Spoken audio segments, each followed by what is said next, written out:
जय सिया राम। मैं आचार्य राजेश श्री राम जन्मभूमि अयोध्या से। प्रिय दर्शकों, अक्टूबर, नवंबर और दिसंबर ये 3 महीने बेहद सावधानी बरतने वाले महीने होंगे। क्यों? क्योंकि इन 3 महीनों में राहु और शनि मिलकर तांडव करेंगे। क्यों करेंगे? क्योंकि शनि का गोचर राहु के नक्षत्र शतभिखा नक्षत्र पर होने जा रहा है 3 अक्टूबर को, और ये 27-28 दिसंबर तक विराजमान रहेंगे यहाँ पर। अर्थात ये 3 महीने बेहद सावधानी, बेहद सतर्कता के हैं। अब वृषभ राशि के जातकों के लिए शनि राहु का ये तांडव सकारात्मक होगा या नकारात्मक? अगर नकारात्मक या सकारात्मक होगा तो किन किन क्षेत्रों में कैसे परिणाम देंगे, आइए इसको जानने का प्रयास करते हैं। शनि आपके 10वें स्थान पर गोचर कर रहा है, कर्म के स्थान पर, अपने ही राशि पर शश नामक पंच महापुरुष राजयोग बना करके गोचर कर रहे हैं शनिदेव।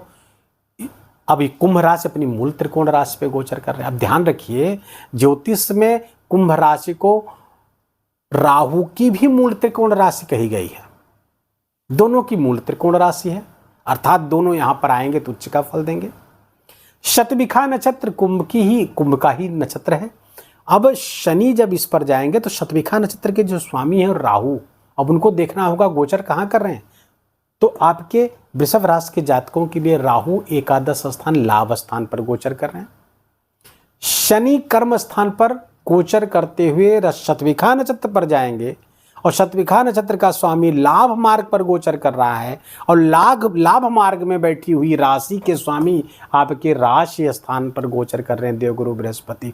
फलतः ये गोचर वृषभ राशि के जातकों के लिए बहुत ही शानदार, बहुत बढ़िया होने की संभावना दिखा रहा है। तांडव तो होगा, अब कहाँ तांडव होगा आइए जानते हैं। शनि वक्री है, भाग्य स्थान को, आपके 9वें स्थान को प्रभाव में लिए हुए हैं। पिता के साथ संबंध बिगड़ जाएंगे। राहु और शनि कैसे कुछ ऐसे कंफ्यूजन क्रिएट होंगे, कुछ ऐसे गलतफहमियां पैदा होंगी पिता और पुत्र के मध्य में, जिसके कारण से समस्याएं काफी जटिल हो जाएंगी। पैतृक व्यापार कर रहे हैं, पिता का व्यापार कर रहे हैं आप, वहां पे समस्या होने की संभावना है। पिता का स्वास्थ्य गड़बड़ होगा, पिता के स्वास्थ्य संबंधी कुछ समस्या, उनके साथ संबंध गड़बड़ होगा। लेकिन धनागमन के लिए जबरदस्त है, पैसे बहुत तेजी से आपके पास आएंगे। क्यों? क्योंकि राहु का नक्षत्र है शतभिखा नक्षत्र, तो शतभिखा नक्षत्र में चीजें बढ़ती हैं। अब शनि वहां पहुंचेंगे तो चीजों को बढ़ाने का प्रयास करेंगे। यद्यपि यहां पर आपके धैर्य की भी परीक्षा होगी, कर्म स्थान पर होंगे, आपकी धैर्य की बहुत तगड़ी परीक्षा होगी। देखिए, शनि धीरे धीरे चलने के कारण ही शनि कहे गए हैं, शनि शनि गोचरा। तो जो शनि चलते हैं वो शनि है। अब धीरे धीरे चलते हैं, बहुत इत्मीनान से चलते हैं, बहुत धैर्यवान है शनि। तो यहां पर आपके काम की, आपके धैर्य की परीक्षा होगी, क्योंकि राहु एक छल है, राहु एक धोखा है, राहु एक इल्यूजन है, राहु एक भ्रम है, और उसके नक्षत्र पर जाएंगे। अच्छा, राहु का जो नक्षत्र है शतभिखा, ये अप्रत्याशितता के लिए जाना जाता है और परिवर्तन के लिए। अब परिवर्तन और अप्रत्याशितता, ये 2 चीजें 3 महीने आपके जीवन में प्रबल रहेंगी। कहां से? कार्य क्षेत्र में परिवर्तन और अप्रत्याशित परिवर्तन, ऐसी घटनाओं को होना जो आपको विचलित कर दें कार्य क्षेत्र में, कैरियर में। और लेकिन एक चीज का ध्यान रखिएगा, कहीं भी धन भाव आपका प्रभावित होता हुआ नहीं दिख रहा। धनागमन जबकि बढ़ता हुआ दिख रहा है। धनागमन कि जो स्रोत है वो बढ़ सकते हैं, या जो धनागमन जहां से हो रहा है उसकी मात्रा में, उसके फ्लो में बढ़ोतरी होगी, लेकिन उसके लिए आपको हार्डवर्क करना होगा, धैर्यपूर्वक कार्य करना होगा, विचलित नहीं होना है। अप्रत्याशित घटनाएं आपको विचलित करने के लिए आएंगी, कार्य क्षेत्र पे कंफ्यूजन क्रिएट करने के लिए आएंगी, कार्य क्षेत्र में भ्रम क्रिएट करने के लिए आएंगी, पिता के साथ संबंध में परेशानियां पैदा करने वाला होगा ये गोचर। तो इसलिए इन सब क्षेत्रों से आपको सावधान रहना है। ज्योतिष के गोचर को देखना इसीलिए अनिवार्य है भाई बहनों, ताकि आप समझ सकें कि किन किन क्षेत्रों में हमें सावधान रहने की आवश्यकता है, कहां पे हमें ज्यादा फोकस करने की आवश्यकता है। तो अब आपको फोकस 2 जगह पे करना है, एक तो अपने करियर पे, दूसरा अपनी इच्छाओं पर, क्योंकि इच्छाएं बढ़ने वाली हैं।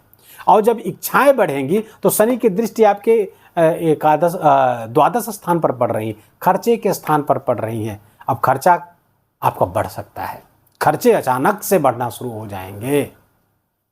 खर्चे आपके आज भी कम नहीं हैं, लेकिन इस कालखंड में और भी ज़्यादा खर्चे बढ़ सकते हैं और खासकर चिकित्सा पर व्यय आपका बढ़ सकता है, क्योंकि तृतीय स्थान है हॉस्पिटल्स का। हॉस्पिटल्स पे व्यय आपके हो सकते हैं, ट्रैवल्स पे आपके व्यय हो सकते हैं, खर्चे हो सकते हैं। तो यहाँ पर थोड़ा सा ये सब चीज़ें थोड़ी सी नकारात्मक होती हुई यहाँ पे दिख रही हैं। इनकम को बढ़ाइए ताकि इन सब चीज़ों को आप मैनेज कर सकें। अच्छा, शनि की जो दृष्टि आपके 7वें स्थान पर जब पड़ेगी शतभिखा नक्षत्र पर गोचर करते हुए, तो ध्यान रखें वृषभ राशि के जातक कोई भूमि आदि का सौदा करते समय बहुत सावधान रहने की आवश्यकता है। आपके जमीन जायदाद के सौदे यहाँ पर फंस सकते हैं, आपको चीट किया जा सकता है, आपको धोखा दिया जा सकता है आपके अपनों द्वारा, आपके अपने मित्रों द्वारा, क्योंकि ये राहु का नक्षत्र है, धोखे का नक्षत्र है, छल का नक्षत्र है और जल्दबाजी में कोई निर्णय ले सकते हैं। इसलिए धैर्य से पहले कागज को जांचिए, परखिए, तभी कोई निर्णय लीजिए, ये आपके लिए बहुत आवश्यक है। शनि की यहाँ पर दृष्टि 10वें दशम से दशम जाकर के करियर स्थान पर पड़ेगी।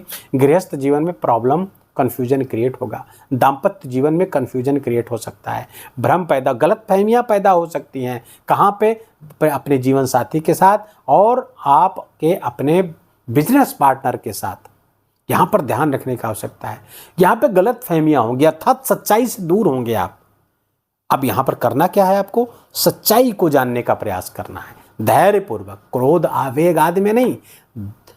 कोई गलतफहमी पैदा हो रही है तो उसको सच्चाई तक जाने का प्रयास करिए। बिना सच्चाई में सच्चाई को जाने हुए ओवर रिएक्ट अगर कर जाएंगे तो यहाँ पे संबंध बिगड़ जाएगा। आपके लिए मूल मंत्र ये है कि हर चीज की तह में जाने का प्रयास करिए और उसमें आपकी मदद करेगा आपका विवेक, आपका बुद्धि विवेक, जहां पर देवगुरु बृहस्पति गोचर कर रहे हैं आपके राशि स्थान पर। धन आदि में तो वृद्धि होती हुई दिख रही है, गृहस्थ सुख आदि भी बढ़ेगा, लेकिन उसमें राहु के लिए कोई छल का अवसर मत दीजिए। इन 3 महीने आपके जीवन में कई चीजें बहुत अप्रत्याशित रूप से घटने वाली हैं, यहां पर ध्यान रखिएगा। एक तो जीवन साथी के स्वास्थ्य में कुछ समस्याएं अप्रत्याशित रूप से आ सकती हैं, मां के स्वास्थ्य में अप्रत्याशित रूप से कोई घटना हो सकती है, सोसाइटी, समाज, यहाँ से संबंधित कुछ चीज़ें ऐसे हो सकती हैं जो आपको डिफेम की तरफ ले जा सकती हैं, आपको आपकी कीर्ति, आपकी यश में कलंक लगने की संभावना इस बीच बन सकती है। इसलिए सावधान रहें। पैसे के लेन देन को लेकर के बहुत सावधानी इस समय बरतने की आवश्यकता है, नहीं तो पैसों को संबंधित चीज़ों को लेकर के आप पे कोई एलिगेशन लग सकता है। इसे वृषभ राशि के जातकों को मैं कुछ उपाय बताने जा रहा हूँ, इस उपाय को आप जरूर करिएगा। पहला उपाय तो आपके है गायत्री मंत्र में क्लीम बीज मंत्र 3 बार लगा के जपिएगा, 108 बार रुद्राक्ष की माला में। ओम भूर्भुवः स्वः क्लीम क्लीम क्लीम तत्सवितुर्वरेण्यम भर्गो देवस्य धीमहि धियो यो नः प्रचोदयात् क्लीम क्लीम क्लीम ओम। इसे सूर्योदय के पहले जपिएगा या सूर्यास्त के बाद जपिएगा और सूर्यास्त से 24 मिनट तक ही जपना है, उसके बाद नहीं। इतना ध्यान रखिएगा और ये इसका बढ़िया परिणाम होगा। दूसरा, सिद्ध कुंजिका स्तोत्र का 9 पाठ या 11 पाठ आपको करना होगा। नवरात्रि भी चल रही है, इस बीच करेंगे तो और भी परिणाम होंगे। इससे आपके माइंड में क्लैरिटी आएगी। माइंड में जैसे जैसे क्लैरिटी आएगी तो गलतफहमियों के कारण जहां जहां से भी समस्याएं आने वाली हैं उस समस्याओं से आप बच जाएंगे। शंकर भगवान का अभिषेक जरूर करें, शिवलिंग का अभिषेक करें, स्वयं से करें, जल से, दूध से, दही से आप अभिषेक करते रहेंगे। और शनिवार को सरसों के तेल से अभिषेक जरूर करिएगा शिव जी का। निस्संदेह आपका ये गोचर आपको कुछ नुकसान नहीं करेगा, बल्कि फायदा ही फायदा कराने के लिए आया हुआ है। इस राहु और शनि के तांडव से अधिकांश मात्रा में आपको लाभ ही होगा, लेकिन कुछ नुकसान हो सकता है, उसके लिए भी आपको सतर्क रहने की आवश्यकता है। जो उपाय बताया गया उस उपाय को करिएगा। वीडियो को यहीं विराम देंगे। वीडियो आपको अच्छा लगा हो, आपके काम का लगा हो तो वीडियो को कृपा करके लाइक करिएगा, अपनों के साथ शेयर करिएगा। कमेंट में जाकर भगवान का अत्यंत प्यारा नाम जय सिया राम लिखना बिल्कुल भी मत भूलिएगा। मेरा विशेष निवेदन, विशेष आग्रह आपसे। चैनल पर नए हैं तो इसको सब्सक्राइब कर लीजिए, बेल आइकन की घंटी दबा लीजिए। अपना बहुत बहुत ख्याल रखिए, माता पिता की खूब सेवा करके उनका आशीर्वाद लीजिए। जय जय सिया राम।